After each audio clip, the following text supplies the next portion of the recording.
సీతమ్మ తల్లి బంగారు జింకపై ఆశపడ్డ నేల లక్ష్మణ రేఖ దాటి సీతమ్మ రావణుడికి చిక్కిన స్థలం సీతమ్మ వారి నార చీరలో శిలలపై చిత్రాలుగా వెలసిన ప్రదేశం పురాణ ప్రసిద్ధమైన రామాయణ ఇతిహాస ఘట్టంలో కీలక భూమిక పోషించిన పంచవటి కుటీరం పర్ణశాలపై big TV special story.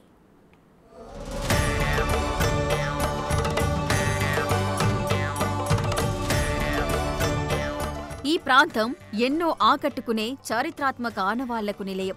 Ramayana ఘట్టాలను నేటి తరాలకు జ్ఞప్తికి తెచ్చే దృశ్యాలకు నిలువెత్తు నిదర్శనం. అదే ఆహ్లాదకర వాతావరణంలో వెలసిన పర్ణశాల పుణ్యక్షేత్రం. భద్రాద్రి కొత్తగూడెం జిల్లా భద్రాచలంలోని శ్రీ సీతారామచంద్రస్వామివారి దేవస్థానానికి అనుబంధంగా ఉన్న పర్ణశాల పుణ్యక్షేత్రం భక్తులను పరవశింపజేస్తోంది.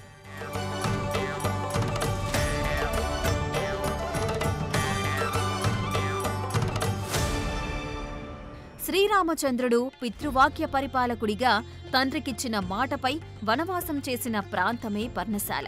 అగస్త్య మహర్షి సూచన మేరకు దక్షిణ దిక్కున గోదావరి తీరాన పంచవటి ప్రాంతంలో ఇదిగో ఇక్కడే శ్రీరాముడు సేదదీరాడు.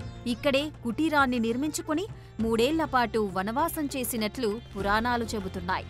నాడు సీతారామ లక్ష్మణులు వనవాసం చేసిన పంచవటి కుటీరమే కాలక్రమేణా పర్ణశాలగా మారింది.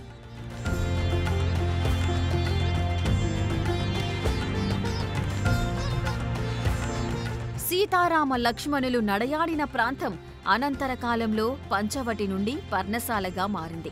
ఇక్కడ 3 ఏళ్ల వనవాస కాలంలో సీతారాములు స్నానమాచరించిన ప్రదేశాన్ని ఇప్పటికీ భక్తులు పుణ్యక్షేత్రంగా భావించి సందర్శిస్తున్నారు. ఈ ప్రాంతంలోనే సీతమ్మ అమ్మవారు ఆరవేసిన నారచీరల గుర్తులు శిలలపై చిత్రాలుగా నేటికీ దర్శనమిస్తున్నాయి.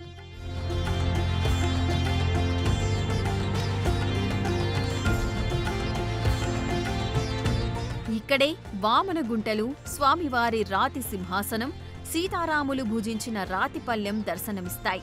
ఈ పర్ణశాల ప్రాంతాన్ని దేశ విదేశాల నుండి భక్తులు సందర్శించి తరిస్తారు. రామాయణ ఘట్టంలోని ముఖ్య సన్నివేశాలను దేవాలయ శాఖ దేవతామూర్తులుగా మలిచి ఆవిష్కరించడంతో పర్ణశాలను సందర్శించిన భక్తులు భక్తిభావంతో పరవశించిపోతారు.